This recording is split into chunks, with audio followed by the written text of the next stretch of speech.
what Benjamin Netanyahu said on his interview on 60 Minutes. He mentioned that the United States, the war is not over, which was repeated, by the way, yesterday by Donald Trump. He said we are not over with the war against Iran, and we have something like 70% of what we had in our mind before this war started. I don't know what does that mean, this 70%, where does it come from? But Benjamin Netanyahu said the same thing. We accomplished a lot. What is the mindset on the part of this 70%, and what do they want to achieve, and what have they achieved so far? Were you going to play a clip, or just will you jump into it? No, we can jump in because 60 Minutes doesn't let us to use their clips. They're gonna really bring they're gonna bring our talk down, and right after, and we have to remove it. Okay. Well, let's see. What did the United States and Israel accomplish?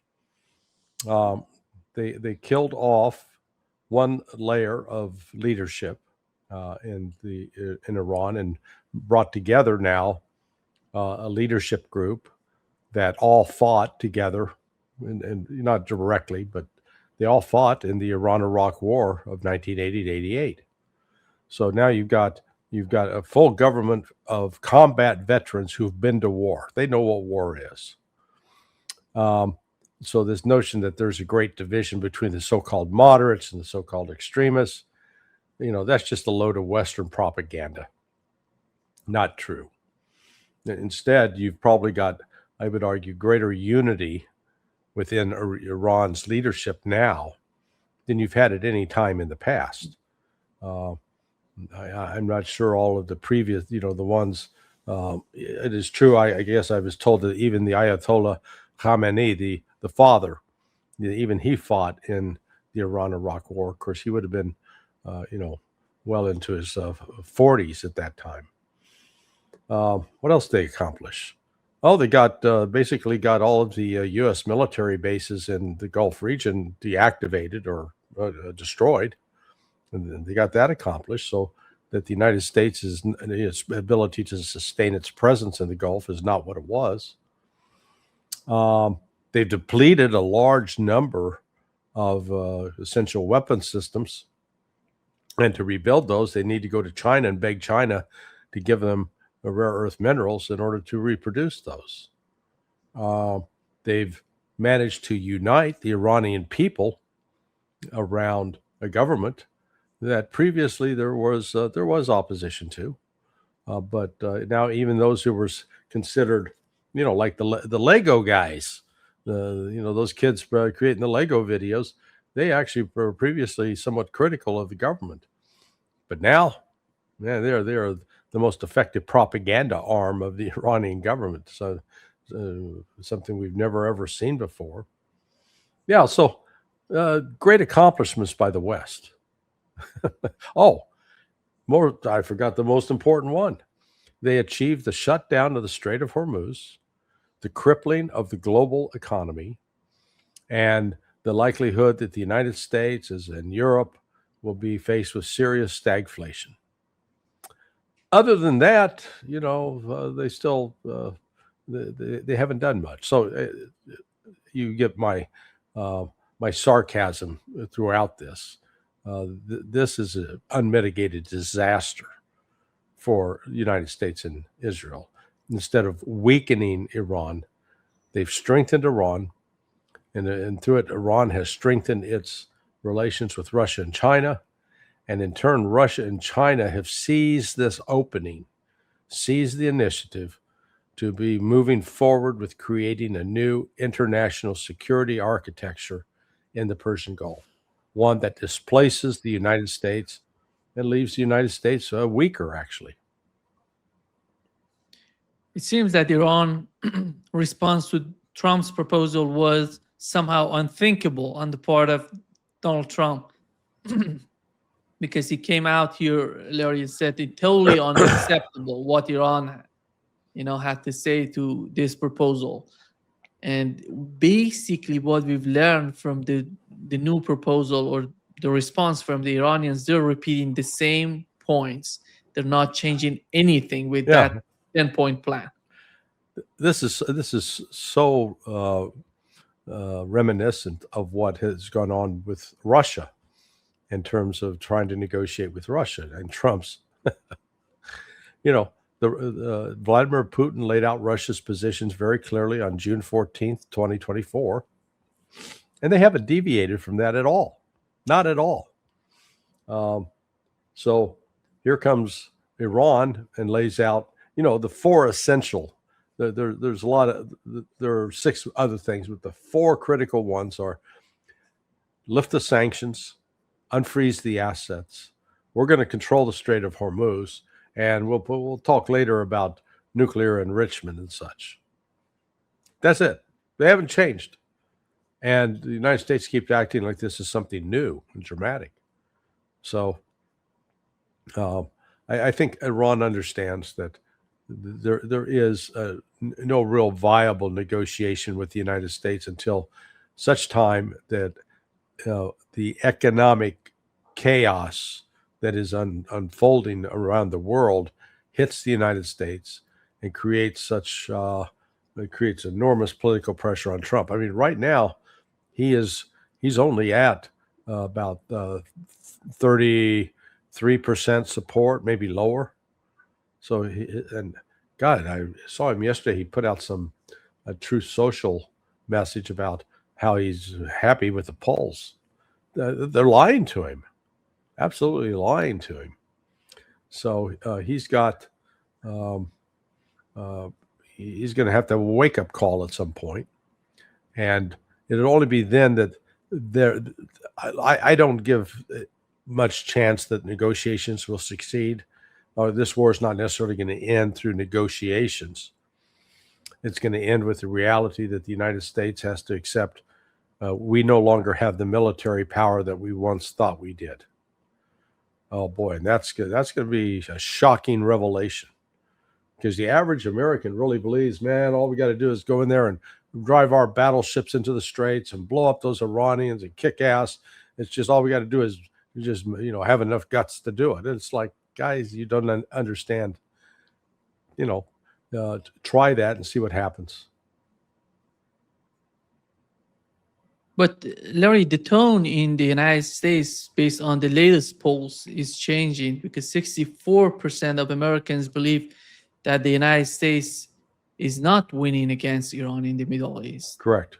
And only 13% believe that the United States is winning. Yep. That's totally, against what Donald Trump is trying to picture for us. Yeah. With the beautiful AI generated photos that he's putting on his Truth Social account. Yeah. Hey, speaking of AI generated photos, that AI generated photo of me, come on, dude.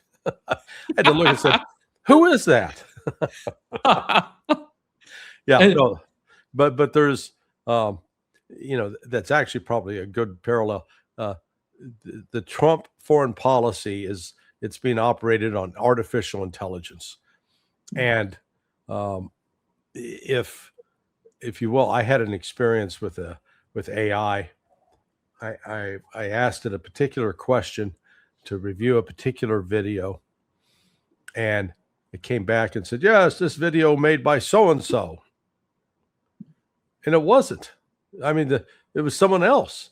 So I wrote back to the AI. I said, hey, you're wrong. It's this. And it comes back and goes, oh, yeah, my bad. I made a mistake. So once you encounter that, you realize the limits of AI. And, some things are good, but some things are bad. And, Trump's foreign policy is just, it's a mess. There's no coordinated, coherent strategy at all. So, like, he's going over to meet Xi Jinping, right? And so what does the Trump administration do? It announces new sanctions against a Chinese company that took satellite photos that showed the reality of what was going on in the Middle East. Yeah, that I'm sure Xi's going to be real happy with that.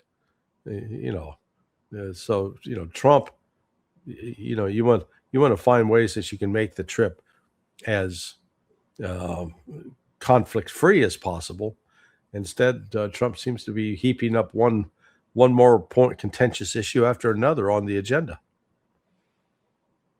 The guy is totally confusing the foreign policy and diplomacy with what he knows as the deal, some sort of real estate deals that he was dealing with during his lifetime, I would say.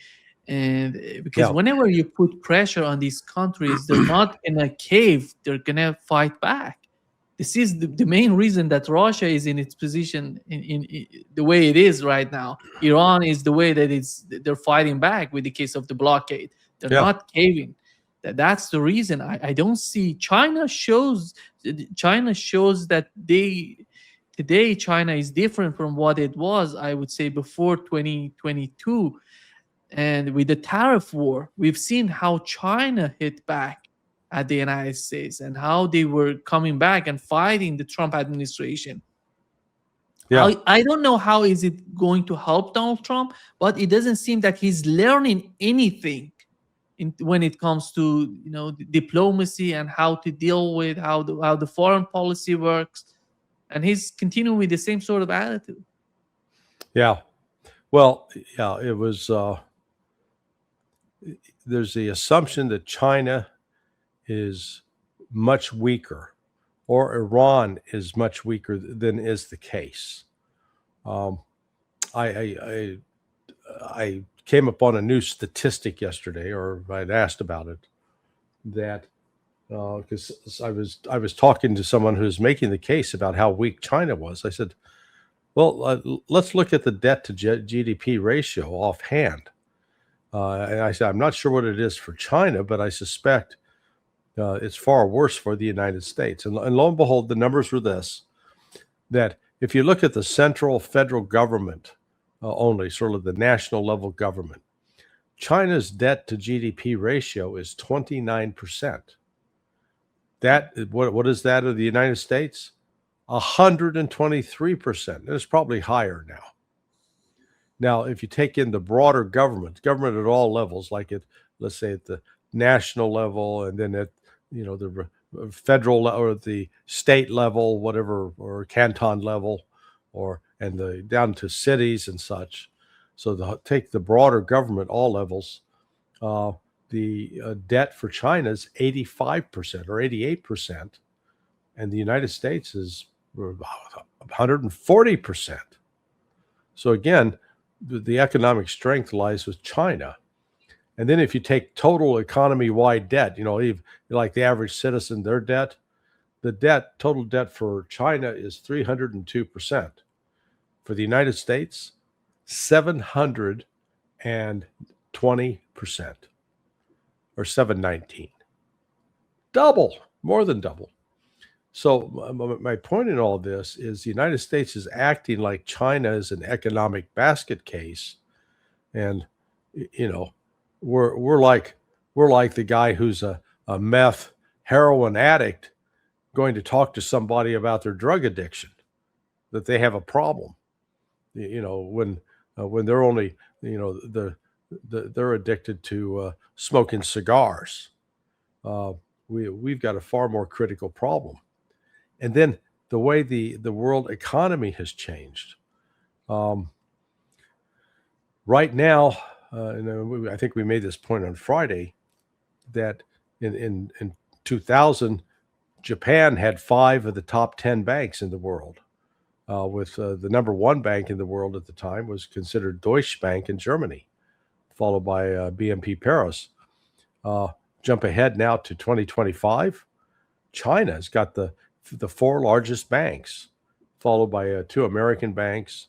And then you get, I think, the British HSBC, Paribas, BNP Paribas, and Mitsubishi. I think that rounds out the top. Notice that, Japan, 4 of the 5 banks disappeared off that list. And China has taken over. Now, this gets in. There's something called the derivatives market. So we saw this in 2008 with the collapse of the housing market. So a derivative means, let's say that let's do it like a casino. So you go in and you place a bet that you're going to on roulette that it's going to hit 12 red. Okay, so the first derivative is I'm standing in the audience watching you. So you know what? I'm going to bet you that Nima's going to win. And someone else says, oh, I'll take that bet. I'll bet you he's going to lose. And then you got another group of people that are sitting there watching, me watch you. And they go, you know what? I'm going to bet that Larry is right. And someone else said, no, I'm going to bet Larry's wrong. So now they're betting that my prediction about what you're going to do, that my prediction is going to be right or wrong, and then their prediction. And then someone else says, hey, you know what? I'm going to bet that those guys who are betting against Larry, so you see how this builds up. That's the derivative market. What there's a derivative trader named Alex. He has a YouTube channel, Reportify, and he's been involved with the derivatives business for 20 years. And he says that market is $600 to $700 trillion. Basically speculative bets, people leveraged in such a way that if the bets go sideways, they could lose a lot of money. And what's interesting is he identified the top 10 banks that are involved with all this activity. None of them are Chinese. They're all Western banks. So I find that fascinating that the Chinese don't get directly involved with all of this speculative stuff, that they appear to stay much more grounded. So what this means coming into this week's talks with Trump and Xi is that Chinese are in a very, very strong position, and Trump has no trump cards to play. And the other point that it doesn't seem that Donald Trump is getting it is these countries, the relationship or partnership, whatever we can call it, between Russia and China, between China and Iran, Iran and Russia, they don't interfere in the internal affairs or in what is important for their security. They don't dictate, they don't force each other, they cooperate with each other. This is the whole point, in my opinion, with the case of the partnership or relationship between these countries. And the Trump administration doesn't seem to get it. That's why they may ask, I would say, I don't know, what is your understanding of this visit of China and what he's going to ask? Yeah, I'm not sure. Whatever he asks, he's got very little leverage. Maybe he wants to see if he can get China to pressure Iran to back off and to stop, and China's not going to do that. I think the U.S. delegation is operating on the assumption that because China is on paper a major importer of oil, that it's under more pressure than the United States with respect to that shortage, and therefore will be looking for a way out. But I put up a piece at sonar21.com last night that lays out, and it's based upon a video done by Kevin Walmsley, who he lives in China. He's actually from the area where I live in Florida, it's Sarasota. And he walks through in detail that actually China is not vulnerable in the way that the West thinks. They're just the opposite. They have a much more stable, predictable path forward. And this is where the Western experts consistently overestimate China's fragility and underestimate China's resiliency. And we're going to see that this week, where Trump thinks he's got some pressure, can leverage China. Except let's look at what China's doing.